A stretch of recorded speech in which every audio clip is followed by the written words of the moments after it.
Special কিছু না। এখন almost end of my career, তো every innings is very special for me. তো আমি চেষ্টা করি ম্যাক্সিমাইজ করার, নিজেকে 100% ট্রাই করে প্রিপারেশন নেওয়ার, এবং আমার সামনে যে অপরচুনিটি আসে ওটা গ্র্যাব করার চেষ্টা করি। তো অনেক সময় হয়, অনেক সময় হয় না, বাট যেটা আমি বললাম যে বল স্পেশাল বলতে স্বাভাবিক।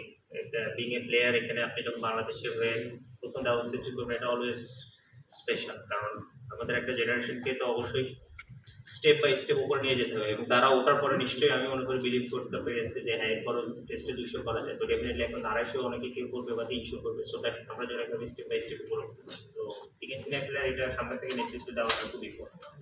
না, গল দেখেন, আপনি যদি খেয়াল করে দেখেন 200 তো আসলে এটা আট না অনেক, এরকম করে কোনো ম্যাচে আমি মনে করি কোনো ব্যাটসম্যানই চিন্তা করে না যে এই ম্যাচে আমি 100 করবো বা 200। প্রথমেই থাকে যে নিশ্চয় যখনই অপরচুনিটি থাকবে উইকেটে গিয়ে যেন বড় পার্টনারশিপ করতে পারে টিমের জন্য, সেটা প্রথমে 20 রান, তারপর 50, তারপর 100, 150, 200 এইভাবে।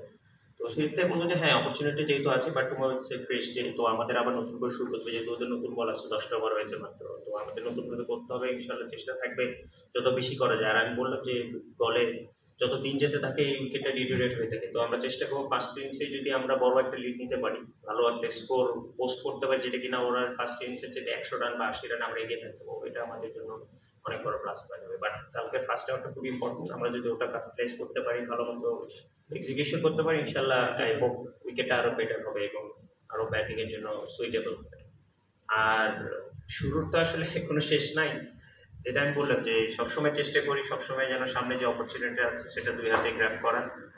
আর আমার একটা জিনিস সবসময় আমি বিলিভ করি যে ভালোর কোনো শেষ নেই। আপনি যদি 100 কেন, আপনি যদি 150, 200 এবং 250 এবং 300 করেন, ইভেন যদি 350 করে নট আউট থাকে, হোয়াই নট। তো আমি মনে করি ভালোর কোনো শেষ নেই, বাট ওটার উপরে কষ্ট করে যেতে হয় এবং প্রসেসটা মেনটেন করতে হয়। তো এবং শুধু আমি না, আমি মনে করি আমাদের টিমের সবাই সেটা ফলো করার চেষ্টা করে। না, আমার মনে হয় এটা very early to say, but যেটা এটা বলতে পারে যে স্বাভাবিক আমাদের রিসেন্ট সব দিক থেকেই পারফরমেন্সটা একটু ডিফিকাল্ট টাইম যাচ্ছিল আমাদের, কারণ আমাদের বাংলাদেশ টিম যতটা ক্যাপাবল, যতটা ক্যালিবার আছে, সেভাবে হয়তো বা তার এক্সিকিউশন করতে পারছিল না ডিফারেন্ট ফরম্যাটে। আমরা টেস্টেও লাস্ট কোয়ার্টার ভালো খেলতে পারিনি, বাট এটা আমাদের একটা চ্যালেঞ্জ ছিল যেন আমরা ভালো একটা যে কন্ডিশনই হোক, মানে আমরা যেন ভালো স্টার্ট করি, সেটা যেন লং করতে পারি নেক্সট। তো সেই দিক থেকে বলবো যে ফার্স্ট ডেটা ডেফিনেটলি আমাদের চিন্তা থাকবে কালকে যেন ইনশাল্লাহ আমাদের তিনটা এটাও করতে পারি, তিনটা সেশন থাকে মিনিমাম, যেন আমরা দুটো সেশন জিততে পারি, তাহলে এই গেমে আমরা অনেক এগিয়ে যাবো।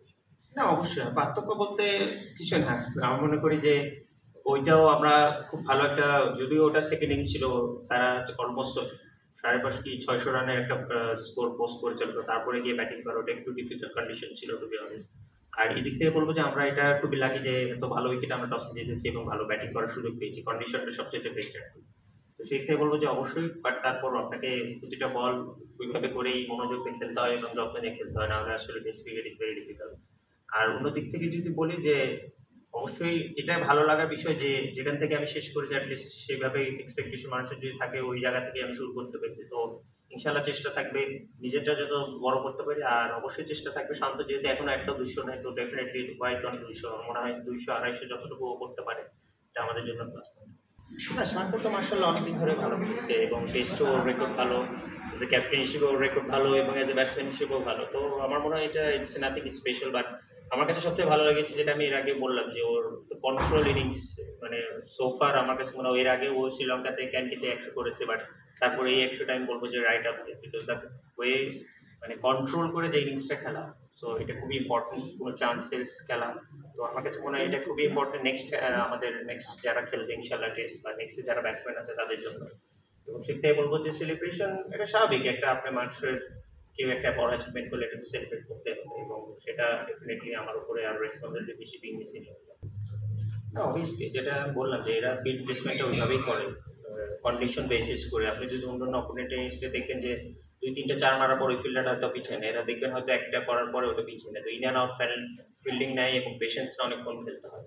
তো আমরা টিম মিটিংয়ের কথাই বলেছি যে আমরা যেন ওই পেশেন্সটা যখন থাকবে, আমরাও যেন ব্যাটসম্যানরা ওই পেশেন্সটা রাখি, এবং টেস্ট ক্রিকেটে আমি মনে করি যতই 4-6 খেলা হোক না কেন, এখন রিসেন্টলি T20 বা হোয়াইট বল, আমার কাছে মনে হয় single is very important. Rotate করতে থাকলে একটা বলার জন্য প্রবলেম হয়, যেটা আপনার রাইট লেফট কম্বিনেশন থাকে, ফিল্ড করতে হয়। তো সেইটাই বলবো যে single is very very important, আর এই জন্য ট্রেনিং করা লাগে যেন আমরা ফিট থাকি।